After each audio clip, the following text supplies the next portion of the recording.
Magandang umaga po, church. Good morning po. Magandang umaga po at isang magandang araw po para sa ating lahat dahil ito po yung unang linggo ng konferensya. Masaya po ba tayo?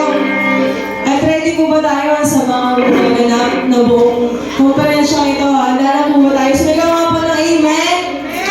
May inaalala po ba kayo sa konferensya ito?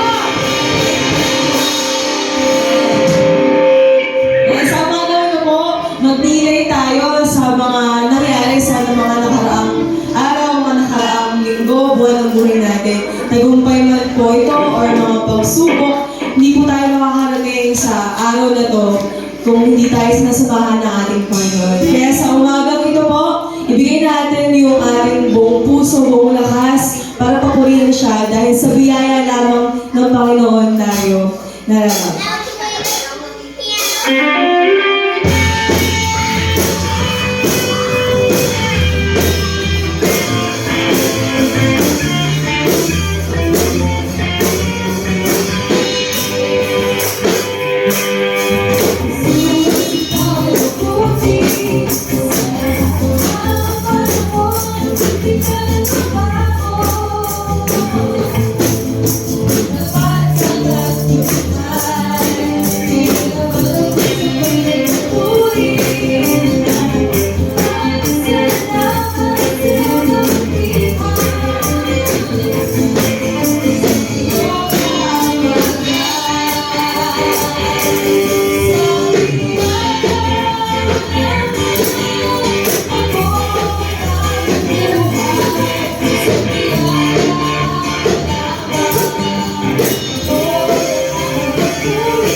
dumako sa presensya ng ating Panginoon. Damdamin natin ang kanyang kabutihan at katapatan na hindi nagbabago sa bawat araw ng buhay natin. Sa umagang ito po, ihanda natin ang ating pusong isipan, yung boses natin, ialay natin para sa kabutihan ng Diyos na hindi nagbabago.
Lahat ng matuwid dapat na magsaya dahil sa ginawa ng Diyos sa kanila. Kayo ang masunuri, magpuri sa Kanya.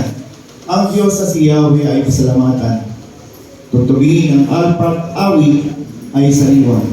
Isang bagong awit, awiting malakas, kasaliw ang tugtog ng alpang marilag. Awitin po natin ang Holy Holy Lord.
Tayo po lahat ay nalangin. Bigyan natin ang ating mata at ramdamin natin ang presensya ng ating Panginoon. Maraming salamat po ng Inang Diyos sa panibagong araw na ibigay mo sa amin. Panibagong sa Linggo, Panginoon, ang aming pagtagumpayan. Patunay ng Panginoon na kayo ang dumadaloy sa buhay ng bawat isa sa amin. Na ito ang aming paraan upang maibalik, Panginoon, ang pagpapala at pagtanaw mo sa aming mga buhay sa loob ng isang linggo. Salamat ang ilang Diyos. Alam namin na kulang ang aming mga ginagawang ito sa mga pagpapalang ibinibigay niyo sa buhay ng bawat isa. Ngunit ito, Panginoon, ang aming tanging paraan. Tulungan mo, Panginoon, kami mas mahigitan pa itong ganitong ginagawa namin. Salamat, Panginoon, sa panibagong linggo, panibagong taon na aming aharapin. Kaming mga nagtatrabaho, kaming mga batang papasok, Panginoon. I-ready niyo, Panginoon, na kanilang mga magulang, ang kanilang mga guardian, Panginoon, upang ma-provide ang kanilang pangangailangan. Panginoon, lagi namin dinadalangin sa ilang Diyos ng aming mga kapatid. Maramdaman nila dakilang Diyos na may limitasyon ng aming mga galaw na ang araw ng linggo ay maibigay namin dakilang Diyos para sa iyo na kayo naman ang i-bless sa araw na ito. Bagamat maiksi ang oras ng aming pagbibless sa dakilang Diyos, tanggapin niyo dakilang Diyos at ito'y bukal sa aming mga puso. Ang aming marinig dakilang Diyos sa salita na binulat sa aming pastor, ang gawin namin ipabuhay, huwag lang namin marinig dakilang Diyos. Ito'y aming taglayin sa aming buhay, paglabas sa iyong bahay. Panginoon. Salamat po dakilang Diyos. Ilagay niyo, Panginoon, ang isip ng bawat isa sa amin. Salamat po. Ito po ang aming panalangin sa pangalan ni Jesus. Amen.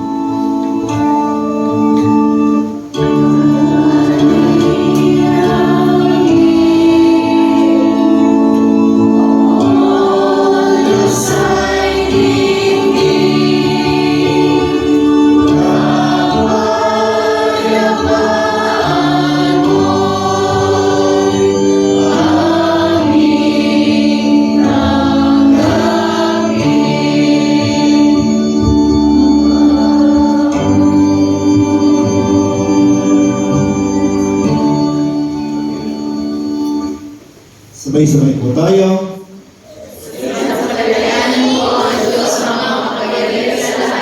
Lumalang ang langit at lupa, ang sa Kristo ang walang kapugtong-iya. Panginoon natin sa liwanag ng Espiritu Santo ay pinanganak ng Birhen Maria. Nagtanggap ng hirap sa mga tula ni Poncio Pilato, pinako sa krus, patay at inibig.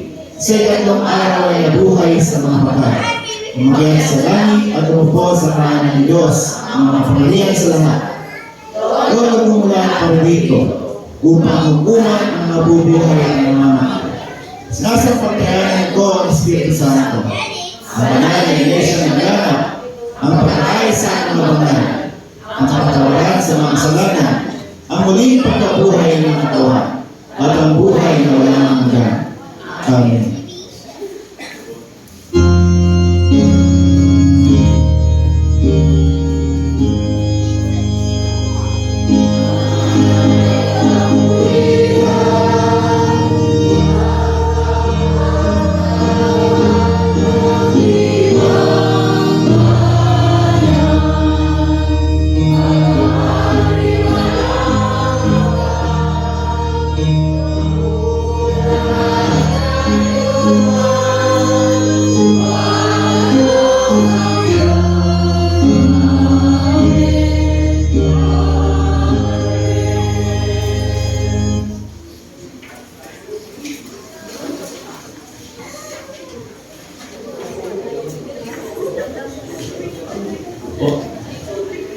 Sige po, panatigil lang ulit tayo sa pagkakaroon nating lahat.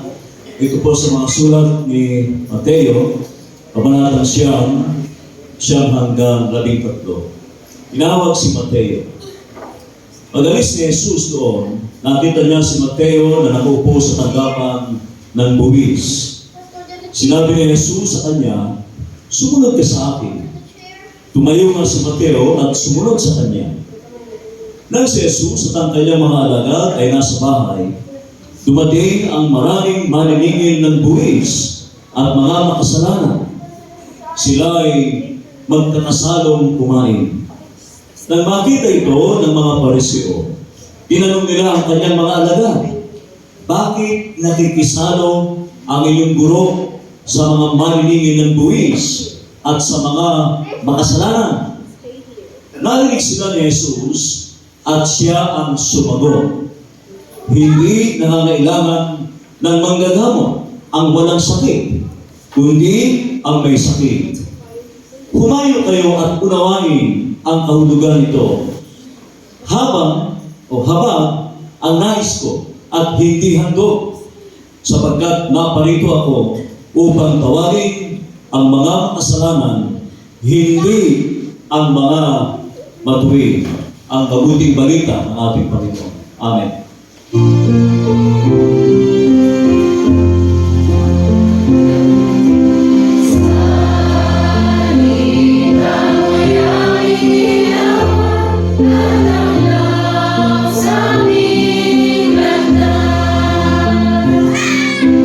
Sa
Makapangyarihan Diyos na aming Panginoon, patuloy ka po namin pinupuri at pinasasalamatan sa umagang ito.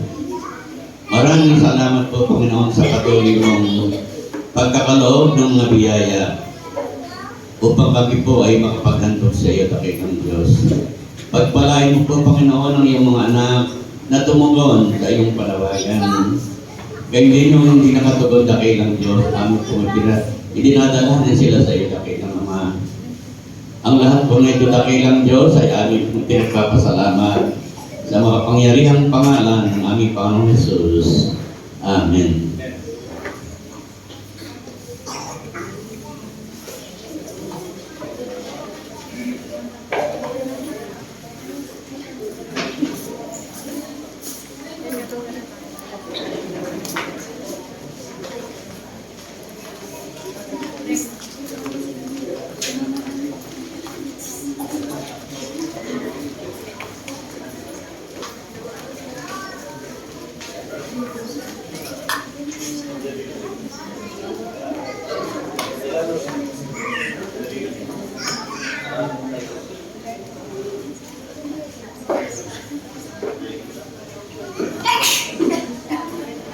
The chore's ready!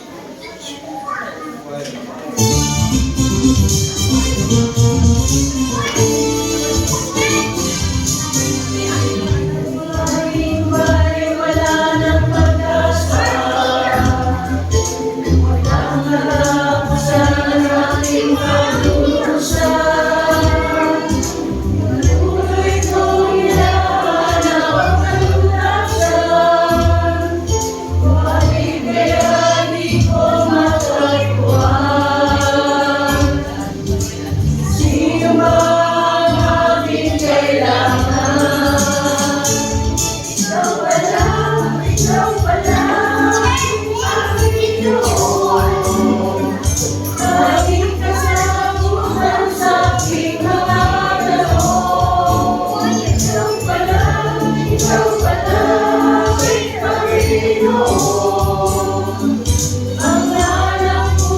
Salamat po sa awit ng ating koro ngayong umaga.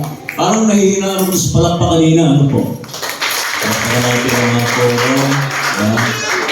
Para hindi kayo masyadong masaya. Tignan nyo nga yung katabi nyo kung talagang mukhang masaya yan. Ayan. Babang masaya? Half-half. Sige po. Magandang umaga sa ating lahat.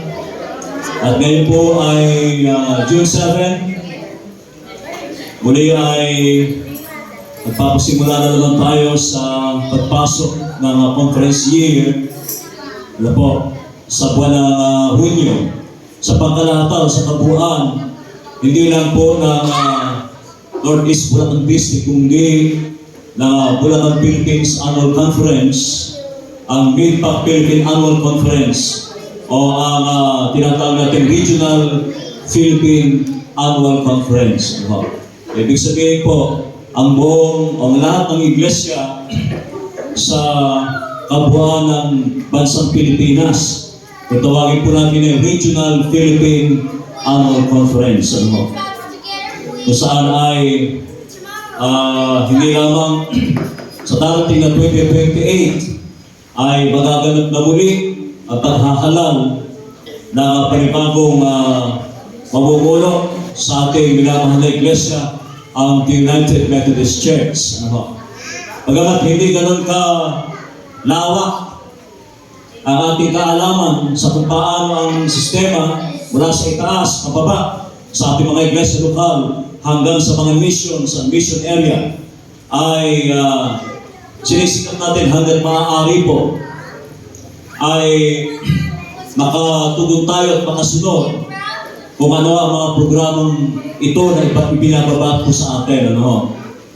At kahapon din sa tinatawag nating adjourned session ay muli ay talaga o pinalaga o binasa ang ilan sa mga manggagawa natin, volunteer workers, women workers, o maging ang mga lay missioners na hindi binasa nung nakaraang annual conference.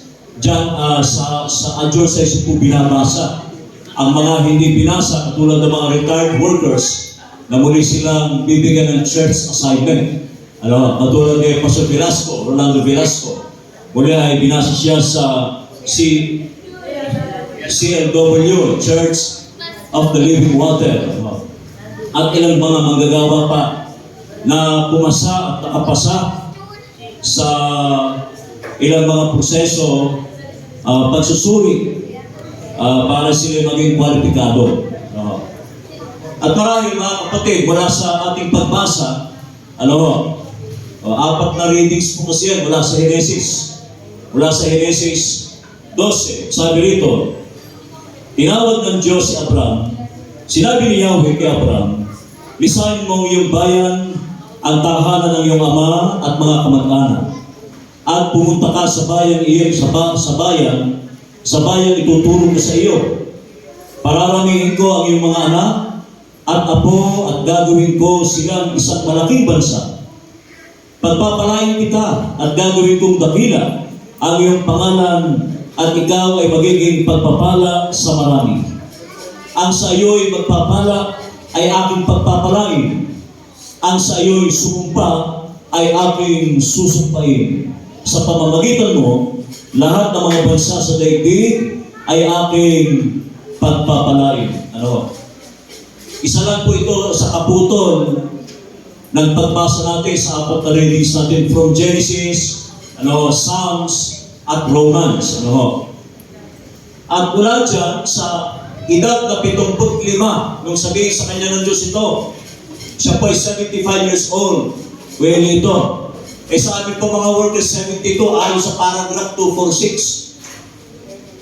Paragraph 246 ng Book of Discipline, yun po mababasa nyo nun, check nyo. Nababasa naman yan Hindi namin kayo pwedeng illegal. 72 years old ang mandatory retirement.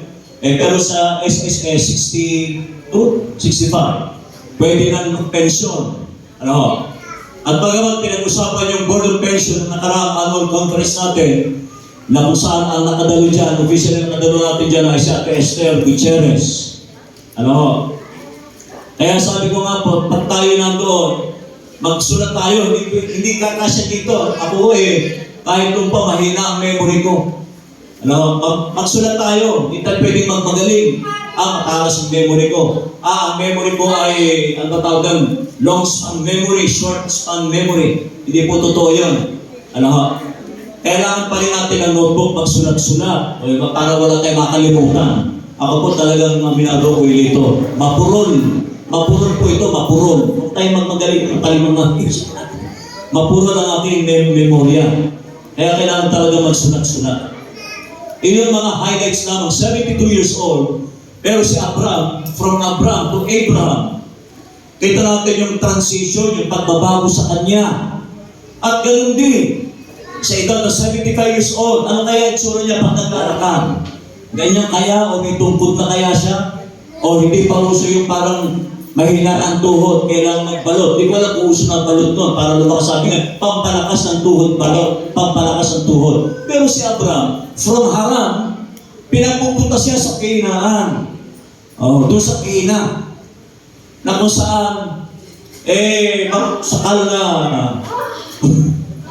ayaw mo naman sabihin na iba-iba ang kanilang sistema at ika nga yung salitang touch me na.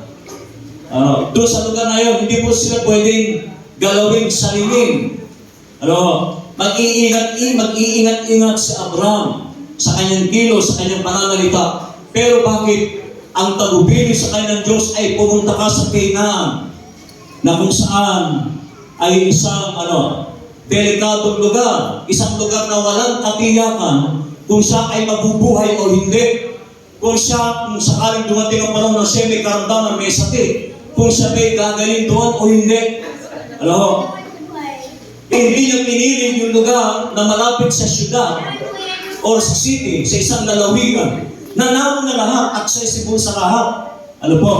Hindi niya pinili yun. Ang Diyos mismo ang pumili sa kanya, pumili sa lugar na kung saan ay pupuntahan o destino ni Abraham. Basta sabi niya, pumunta ka roon, sumunod ka sa akin, pumunta ka roon, at ipinagpatuloy natin yung ating pagbasa. Kapatid, ano sabi niya doon? Pagdating nila roon, nagpatuloy si Abraham. Diba? Nagpatuloy si Abraham. At ang sabi niya, sumunod nga si Abraham sa utos ni Yahweh. Nilisan niya ang Haran noong siya 75 taon. At ang kanyang pangako ay, huwag kang mag-alala, huwag kang matakot. Huwag kang mag-alala, huwag kang matakot.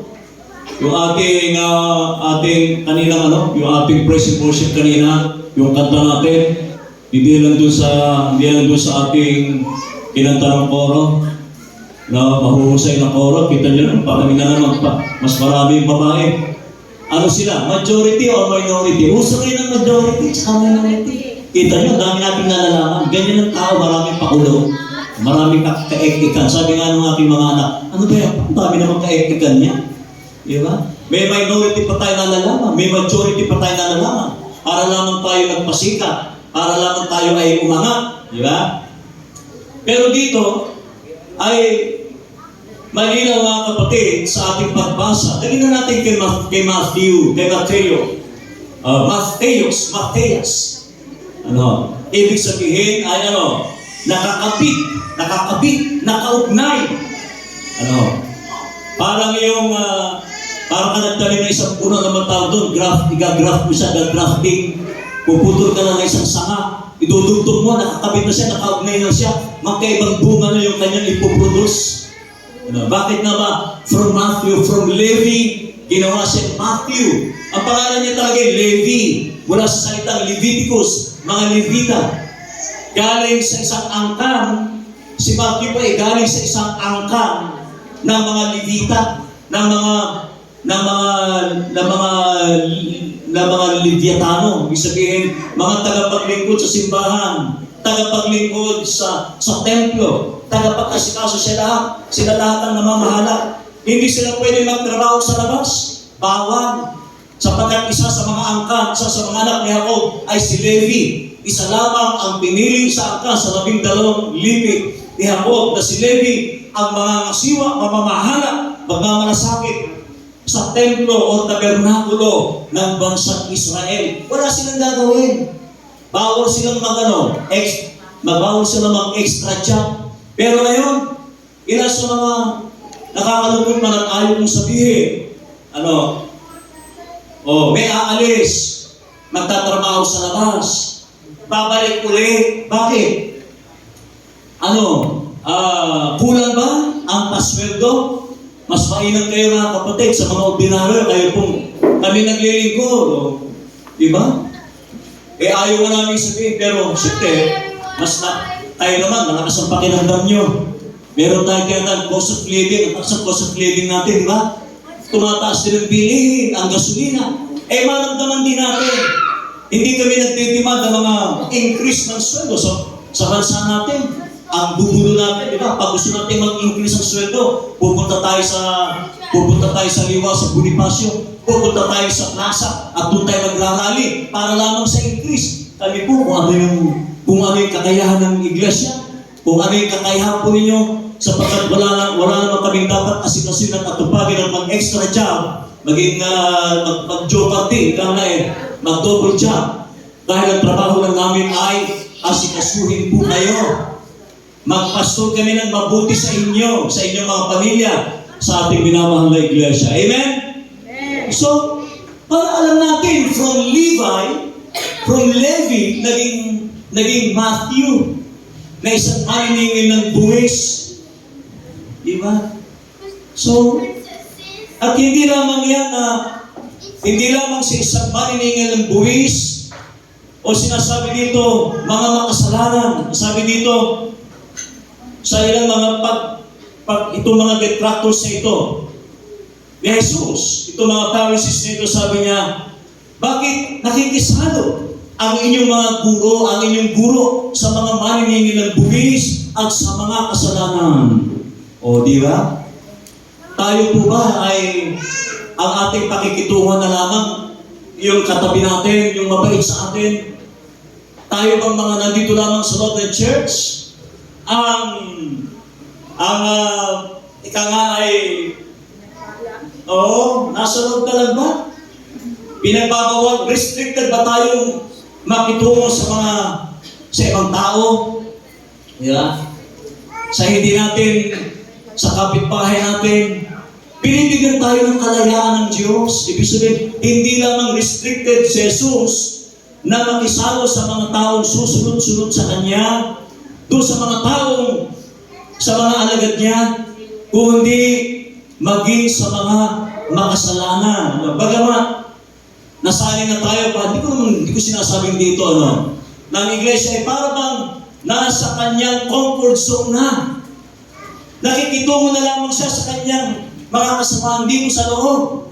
At paglabas natin ng simbahan ng iglesia ay, paano rin ba natin hinihimok, hinihikayat, at maging pagpapala sa iba? Katulad ng ating pagbasa mga kapatid, di ba? Ang sa iyo'y magpapala ay aking pagpapalain. At ang sa iyo ay sumumpa ay aking susumpain. Kung tayo ay pinagpala, di ba? Hinihikayat din ni Jesus na maging pagpapala din tayo sa iba. Amen? Tignan mo nga yung katabi mo.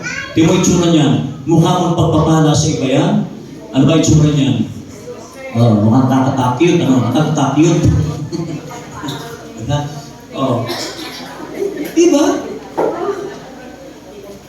Yung mga taong sabi niya, kung tayo ay susumpain. Kaya po takot kami. Yan ang isa sa mga iniingatan namin na mas gusto namin maging pagpapala sa iba kahit na ginagawa lahat ng mga workers, na mga magagawa natin. Kahit lahat, mga lingkod. Sabi nga natin, ginagawa mo na yung mabuti, ginagawa mo na lahat. Ang dami-dami pa rin nasasabi. Ang dami-dami pa rin pintas. Ang dami-dami pa rin mga bulong-bulungan. Diba? Katulad ng pagbasa natin. Pinaglingkuran ni Jesus ang mga makasalanan. Pinaglingkuran ni Jesus ang mga maniningil ng buwis. Bakit? From Levi to Matthew. Mula sa pagiging Levitic, ika nga ay mga Levitico, di ba? Na naglilingkod sa simbahan, Pagkatapos, itong si Matthew ay naging Mateo o Matthew. Kasi, ano ibig sabihin ng Matthew? Siya ngayon ay tagapaglingkod na ng pamahalaang Romano na iba. Yung kanyang sistema. Hindi na siya dating pag sinabi kasing Levi, nakaugnan, nakakabit, naglilingkod sa Diyos. Ngayon, hindi na Diyos ang kanyang pinaglilingkuran si Matthew. Mula sa pagiging Levi o Leviticus, no, hindi na siya sa Diyos naglilingkod, kundi sa kanyang pinaglilingkuran pamahalaang Romano, kung saan ay naniningil ng doble-doble, isang maniningil ng buwis, kaya madaling yumaman si Matthew, naniningil siya ng buwis, doble, triple, quadruple pa nga quadruple. Ang lang yaman pala ni Matthew, mga kapatid, ano. Kaya alam natin na hindi lamang tayo nagsasalo-salo. Kung mapapansin nyo ay nasa isang lalagyan yung ating tatanggaping Santa Cena. At ngayon po sa pagpasok ng June, iba-iba na naman mga senaryo ang ating makikita. Di ba? Iba't ibang senaryo. At kung paano ang Diyos, sabi nga ay sapat, sa ating mga pagbasa at sa ating mga inawit, si Abraham, from Abraham to Abraham, ay nabuhay siya sa larangan, sa biyaya ng pananampalataya. Hindi dahil sa kanyang ari-arian, hindi dahil sa kanyang kakayahan, hindi dahil sa kanyang potensyal. Kahit kami rin nabubuhay sa pananampalataya. Bagamat kayo ay nagbibigay sa amin ng sustento, nagbibigay kayo sa amin, tinatawag nating kompensasyon. Di po ba? Basta kami maglilingkod lang. Masaya kami sa kung ano ang pinagkakaloob po ninyo. Pero hindi lang ako, kundi meron tayong accountability sa Diyos. Kung pinagpapala ni Abraham ang kanyang mga kababayan, ang kanyang nasasakupan, ang kanyang mga anak, kung ipinagpapala natin yung iba, ay pinagpapala din po tayo. Pag tayo maramot, ang Diyos din nagdadalog sa atin. Di ba? Kung tayo maramot sa paglilingkod, sa programa, huwag mong asahan ang Diyos ay generous din sa iyo. Huwag naman. Baka sa paliwanag na sabi ang magpala sa iyo ay pagpapalain ko. Ngunit, ang sumumpa sa iyo ay aking susumpain rin. Di ba? Sinungaling ka ba, Yahweh? Tanungin mo, sinungaling ka ba? Magandang tanong Totoo ba to? Ito nga ba sa kung ito? Di ba? So, at sa panibagong taon, panibagong conference year natin, mga kapatid, yun na ulit tayo. Ang sabi dito, tinawag si Mateo. Tinawag ba kayo? Tinawag ba tayong lahat? O may tumawag sa inyo? Anong klase ng pagtawag sa atin? Pag tinatawag tayo ng nanay natin, magugas ka na ng pinggan. Sandali lang po, wait lang po. Anak, pakiligpit po, pakitiklo po yung higaan mo, yung kumot mo. Pa! Pag lagi tayong tinatawag. Pero kapag ang tawag ay galing sa cellphone, tawag sa ating mga dabarkad, sa ating classmates, talaga naman, nabitawan mo sa pagmamadali mo, nabitawan po sa cellphone sa pagmamadali. Dahil excited ka kung ano yung kanyang sasabihin. Di po ba? So si Mateo ay tinawag mula sa pagiging Levi o Levi sa kanyang angkan. Ang tanong ay bakit naligaw si Matthew? Bakit naligaw siya? Na dating ang Levi nakaugnay sa Diyos, tagapaglingkod sa tabernakulo, tagapaglingkod sa templo. Pero ang kanyang pinaglilingkuran na ngayon ay ang bansa o ang pamahalaang Romano. Doon po siya nakagapos ngayon. Doon siya naglilingkod ngayon. Ganun pa man, mga kapatid, ang Diyos ay tumatawag po sa ating lahat. Saan tayo tinawag? Saan tayo tinawag? Anong potensyal na pwede natin maipaglingkod sa Diyos? Ito po si Matthew. Kung meron mang mahusay na maniningil, treasurer o kolektor ng wedding. Kolektor. Sabi ko nga po, sana, sa pag-iikot ko sa araw-araw, wala akong ma-check po ang tumataya sa wedding. Sino rito ang tumataya sa wedding? Siyempre, walang aamin. Wag sana! Ilang panalangin ko, mga kapatid. At kapag nalaman ko, sabi ko, kung ako'y tumutulong, huwag ko lang mahuli. Tinutulungan kita, tapos mahuli kita, tumataya ka sa wedding at saka sa loto. Hindi na ako tutulong.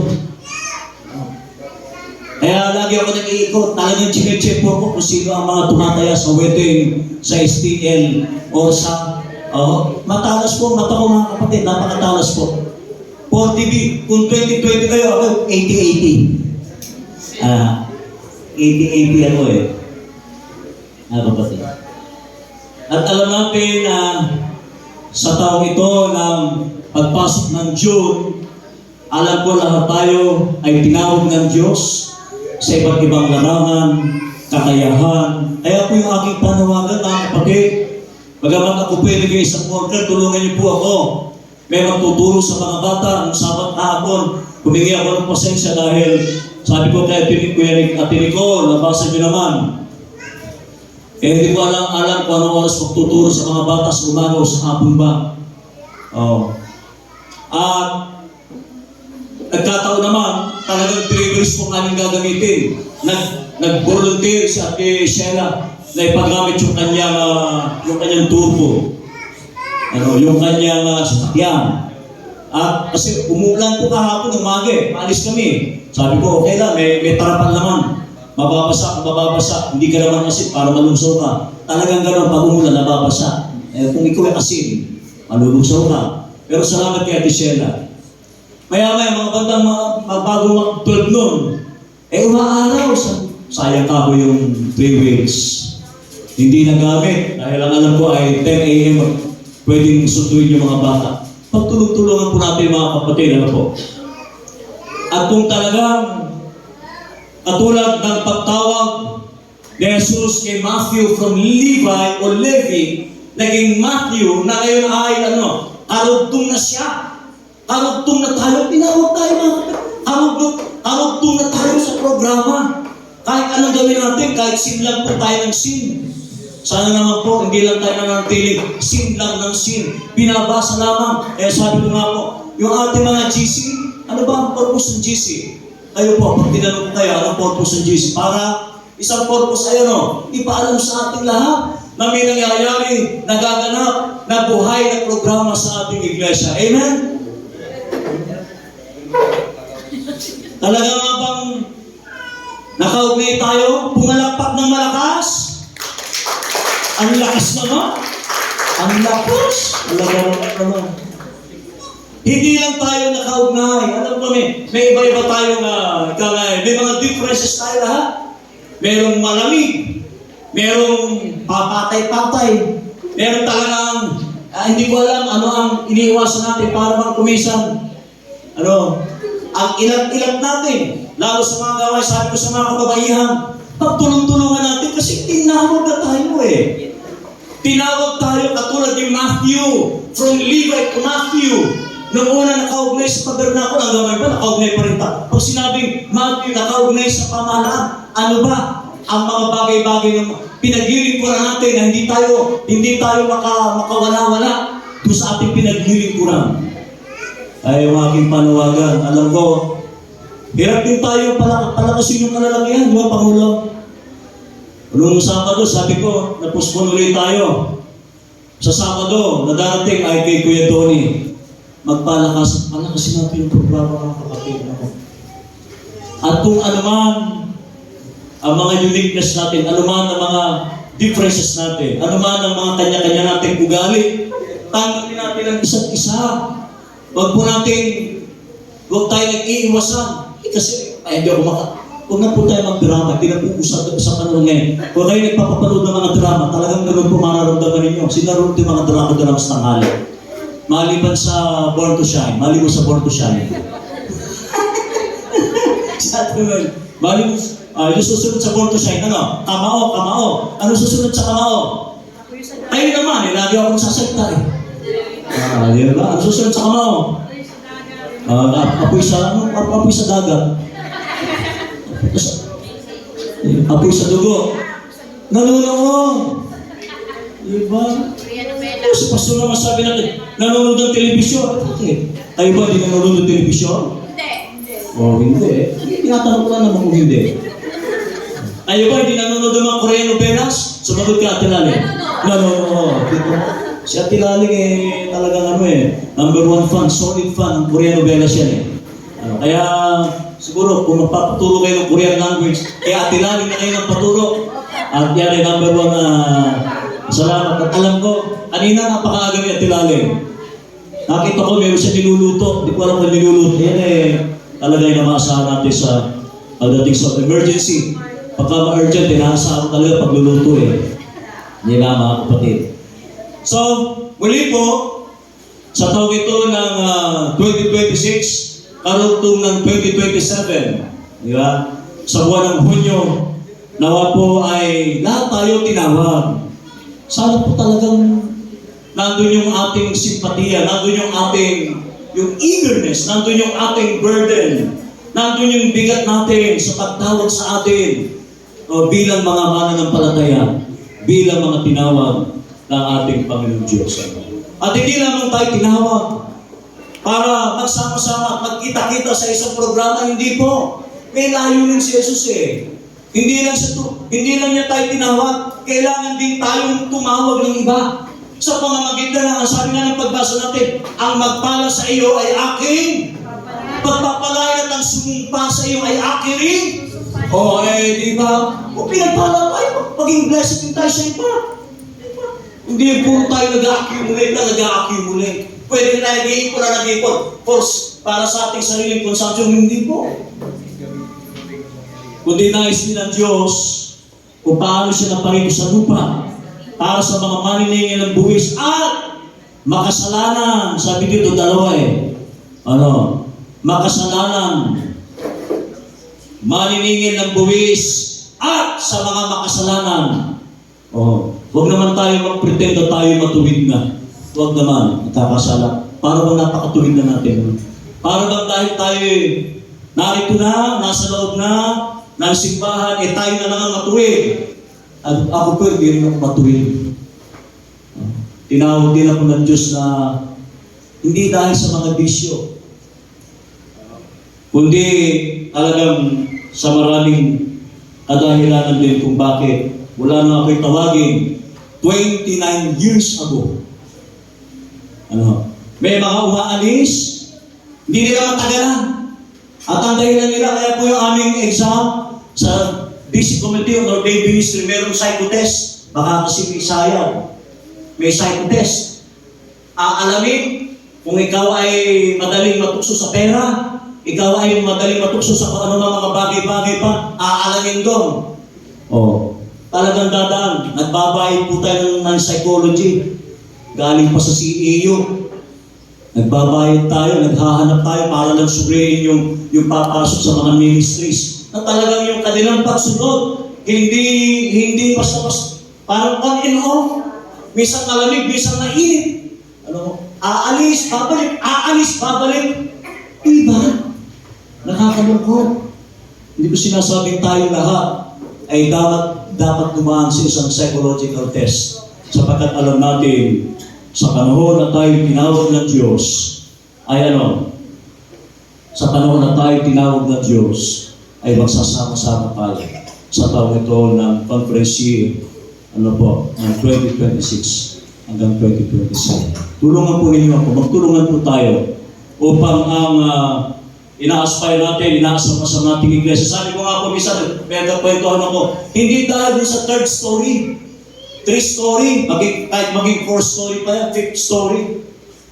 Kasi po kami, hindi naman kami particular talaga sa proyekto. May mga naglulusot na mga ganun-ganun proyekto.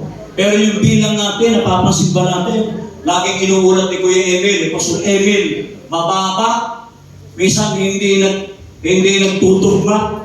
Yung dami natin, hindi nagmamatch. Bakit? Dinadaya ba natin yung numero? Dinudoktor ba natin? Tanong, kailan ka pa naging doktor? Ano ang expertise mo? Surgeon ka ba? Physician ka ba? General practitioner ka ba? Yung po ang tanong dyan. Diba? Una-una, sabi ko nga po, sa taong ito ng 2026-2027 conference year, hindi po ako partikular sa proyekto. Partikular po ako sa pagdami natin. Amen? Amen! Yun ang mahalaga sa lahat. Magparami tayo. Kasi pag tayo sabi na kung tayo naging pagpapala sa iba, may mga bagay na parang wala tayong katiyakan sa taong ito. Parang sinasabi ito kay Abraham, huwag ka nang magtanong, basta inuutusan kita papunta ng harap ng Kanaan. Ako nang bahala sa iyo. Pagpapalahin kita doon, ako nang bahala. Huwag ka nang matakot. At alam ko na marami pa rin iglesia na natatakot pumayo, natatakot lumabas, natatakot magpatotoo, natatakot magsalita. Bakit? Hindi ka naman utal. Professional ka naman. May degree ka na. May doctoral ka pa. Bakit hindi tayo makapagpatotoo sa maraming tao upang hanapin ang mga makasalanan at mga maniningil ng Diyos? Sa pangalan ng Ama, ng Anak at ng Banal na Espiritu. Amen. Ay po ay magpatuloy sa ating tawag po ako ating pangunahing laito. Sino ba pwedeng makasama po rito? Isalis natin. Sikapin po namin na yung ating Greg sana, since once a month na ito, katulad ng ating naging panukala sa Road of the Harvest, yung tinatawag na cranberry, alam ko talaga yung once a month lang naman, meron tayong iinuming mas healthy, zero sugar, ay yung ating tinapay ay maging wheat bread, safe para sa lahat. Sige po.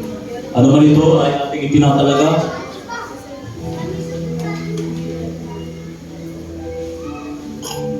Tumayan po natin ang ating liturhiya. Itaas ninyo ang inyong mga puso.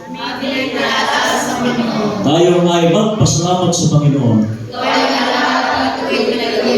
Tunay na marapat, matuwid at aming katungkulan sa lahat ng oras at sa lahat ng dako. Kami ay mapagpasalamat sa iyo. O Panginoon, banal na Ama, makapangyarihan sa lahat, Diyos na walang hanggan. Sa kasamahan ng mga anghel tayo po lahat, at ang mga arkanghel at ng buong kalangitan, aming pinupuri at dinadakila, laging pinupuri ka at sinasabing, banal, banal, banal. Panginoon Diyos ng mga hukbo, langit at ang lupa ay puspos ng iyong kalawalatian. Luwalhati sa iyo, O Panginoong taas-taasan. Amen. Pagkat mayroong isang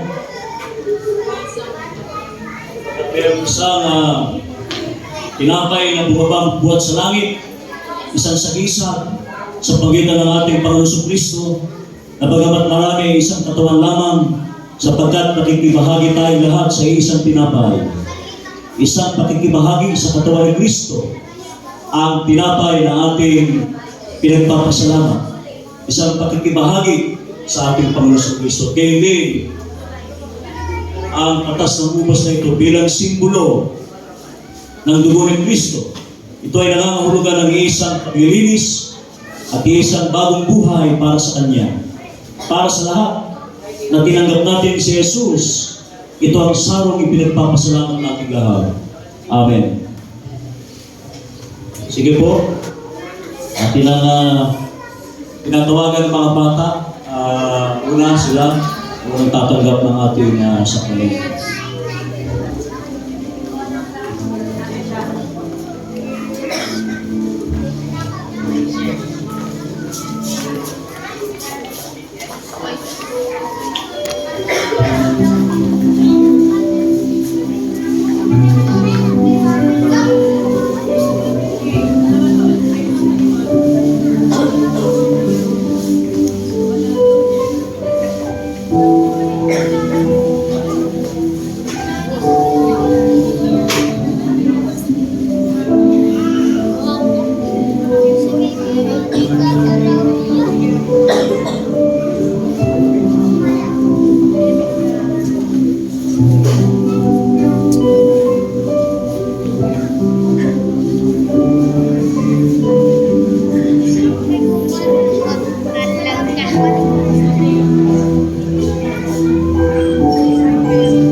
Ako'y na paghuhubog sa kanilang pangalayan, paglilingkod sa Diyos, at pagmamahal na laging yakapin ang iglesia ng kanilang pinagbibilang. Pagpalain po ang ating mga anak. Amen. Pagpalain kayo, bata, pamilya. Narito rin po ang dugo ng kabataan sa mga kabataan. At patuloy nila ating paghubog sa kanila sa panahon ng pag-aaral ng ating confirmation class Kamalayan, kung saan nagpasimula ang ating simbahan. Ngayon din kaalat ang naging sapang ito sa panahon ng ika-17 siklo, 1705, sa panahon ng magkakapatid na John Wesley at Charles Wesley, at ang ilang mga laiko kung paano nila pinapalakas sa mga kabataan. Kung bakit hindi tayo dapat palakas sapagkat hanggang sa ngayon ay nananatili ang mga kabataang Metodista sa ating na nakakasama natin sila sa paglilingkod. Pagpalain kayo mga kabataan. Amen. Ngayon din ang Young Adult Fellowship natin, mga maya na nasa pamilya sila na pagpapamilya ay dumaan sa pagiging bata at kabataan. Ito ay isang profesyon at ministeryo nila na panatilihin ang kanilang binanang turo, yung tinatawag natin Methodist Heritage, hanggang sa sila'y magkaroon ng panibagong buhay sa pamilya. Dala-dala nila mga kapatid sa puso nila ang doktrina Metodista na hindi po natin sana iwanan ito. Pagyamanin po natin. Pagyamanin po natin. At maituro pa rin natin sa ating mga anak. Maipasa din natin sa mga kabataan na ngayon ay nililinan natin sila. Niluluto sa kanilang malalim na kaugnayan sa Iglesia Metodista. Pagpalain po kayo mga kaya at kanilang pamilya. Amen. Kaya din ang ating mga kababaihan, nagpapatuloy sa kanilang mga gawain every Friday. Patuloy din natin inaasama-sama sa taong ito ng 2026-2027 conference year. Mas lalo pa tayong sumigla. Mas lalo pa natin himukin mula sa ating mga kapatid na kapatid o opisyalis. Himukin ang mga naghihina. Himukin ang mga tumatablay. Himukin ang malulungkot. Bakit sila dumadaan sa ganitong kalagayan? Palakasin po natin sila. At tayo rin naman na dating nakaugnay, katulad ni Levi, nakaugnay sa biyaya ng Diyos. Bakit ibang paglilingkod na ang nakikita? Naway huwag tayo kakitaan ng ibang kaugnayan. Doon tayo ngayon naglilingkod na tulad ng Roma na pinaglilingkuran ng mga Levita ito na dating pinaglilingkuran ng Diyos, pero iba na ang kanilang pinagkakabalahan. Nakakalimutan nila yung kanilang unang pagtawag sa kanila. Pagpalain po kayo mga kababaihan. Amen. Tawagin din po natin ang mga maya, ay ang mga kalalakihan, PWD Senior, kalalakihan natin na magsilbing matibay na haligi, pundasyon, at unang-unang magtuturo sa ating family altar. Muli natin reactivate ang family altar. Akin po ito pinasisimulan upang hindi naman habang panahon ay ako ang mga manggagawa habang papasimula at laging gagawa nito, kundi kayo na rin po ang darating sa panahon ay na ang mamumuna bilang mga kalalakihan, mamumuna sa family altar upang pangunahan po ninyo ang inyong pamilya, ang inyong asawa at mga anak. At parahin po tayo mga kalalakihan at magpatuloy na masigla sa ating paglilingkod sa kabuuan ng Iglesia. Salamat po. Magpalain kayo.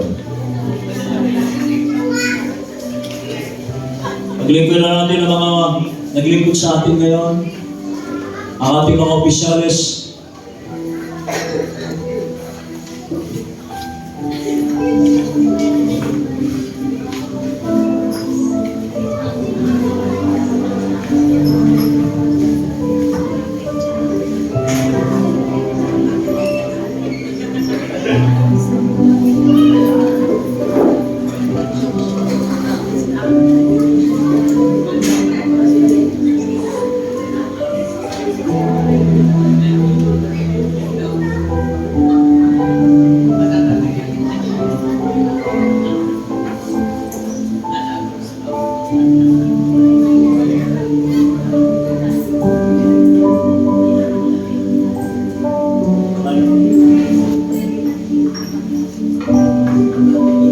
Salamat po sa ating mga nagpalikod.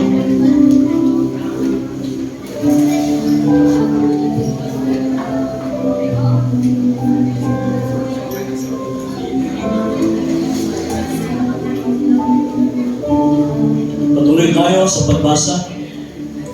Mga minamahal sa pagsilang ni Jesus, nagliwanag ang ating buhay. Sa kanyang kamatayan tayo ay nagkaroon ng bagong buhay. Sa kanyang muling pagkabuhay, tayo ay nagtagumpay. Amen. Ating ngayong saysayin ang ating pananampalataya kay Kristo. Tayo lahat. Si Kristo ay namatay, si Kristo ay nabuhay, si Kristo ay muling babalik. Amen. Amo,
lugod mo sa aman. Manunod kita, Jesus, sa ano ang aking Diyos. Sunod sa salita mong Panginoon. Maraming salamat po, aming dakilang Diyos, sa iyong patuloy na kabutihan sa amin lahat. Paano niyo tinawag ang mga makasalanan, naging si Mateo na ibinalik ninyo sa pagiging Levitico, na dating paalam, nakaugnay sa iyo, nagmamalasakit, at laging naroon ang kanyang pagmamahal, laging naroon ang kanyang presensya.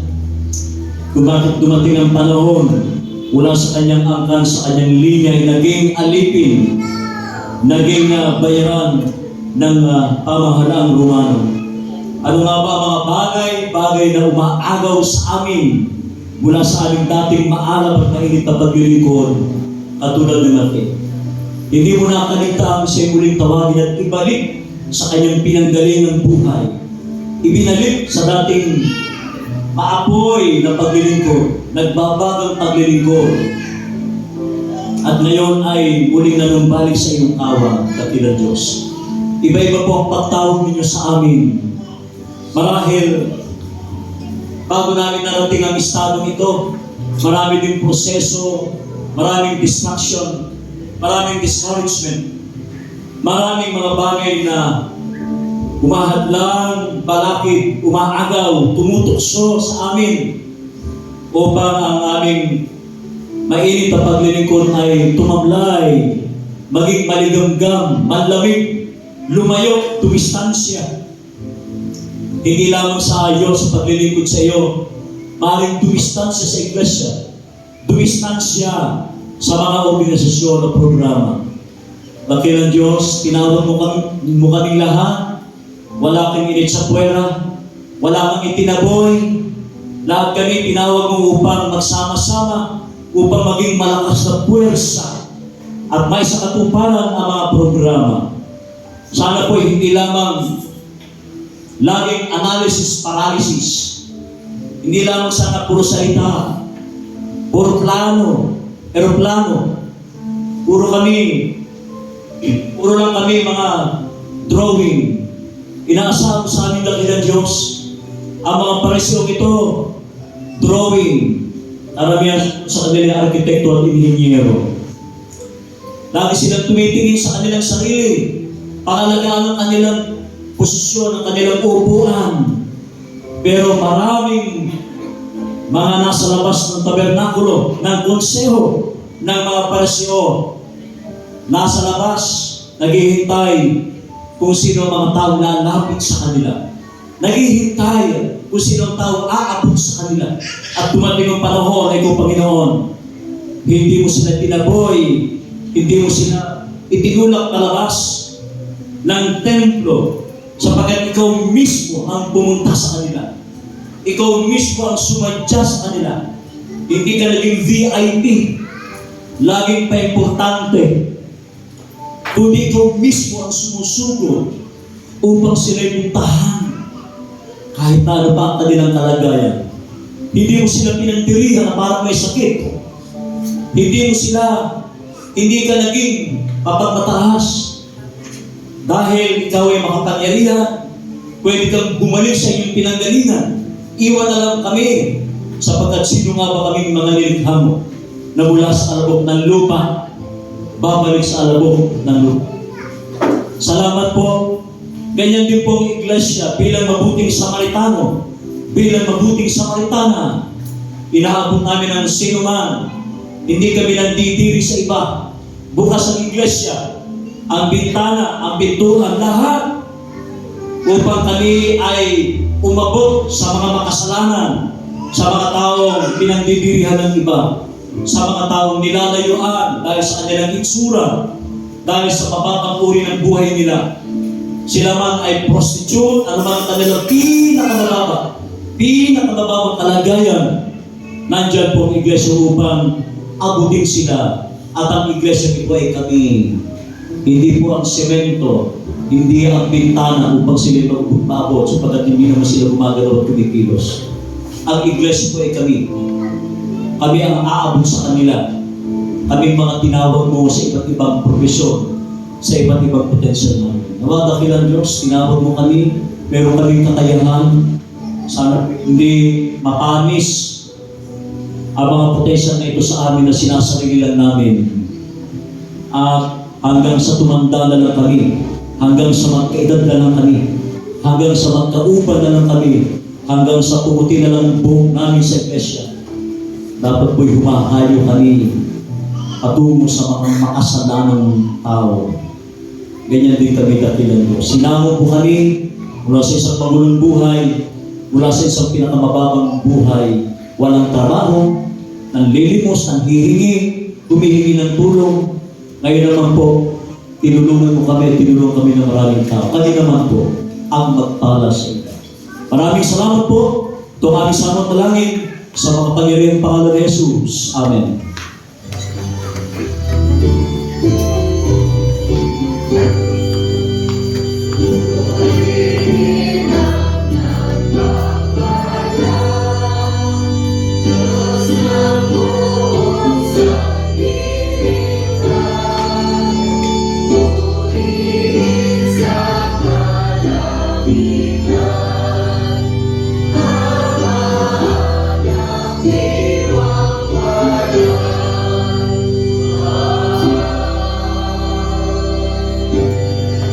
Sa ating mahabaging Ama, patuloy na biyaya ang sumating lahat at kung paano tayo pinagpala ng Diyos ay maging pagpapala din naman tayo sa marami.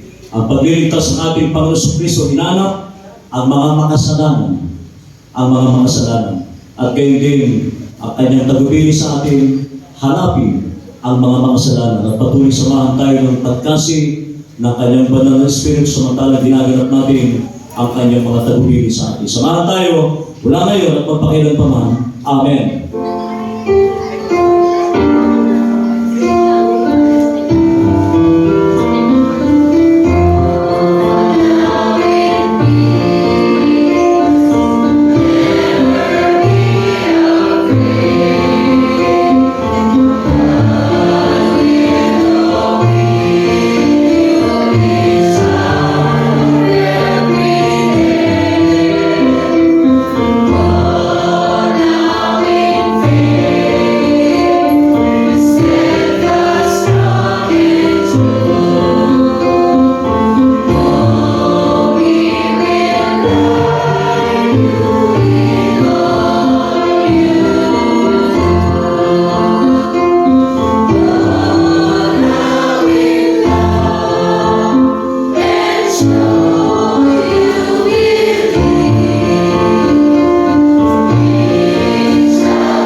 Yan, isang mapagpalang umaga po sa ating lahat.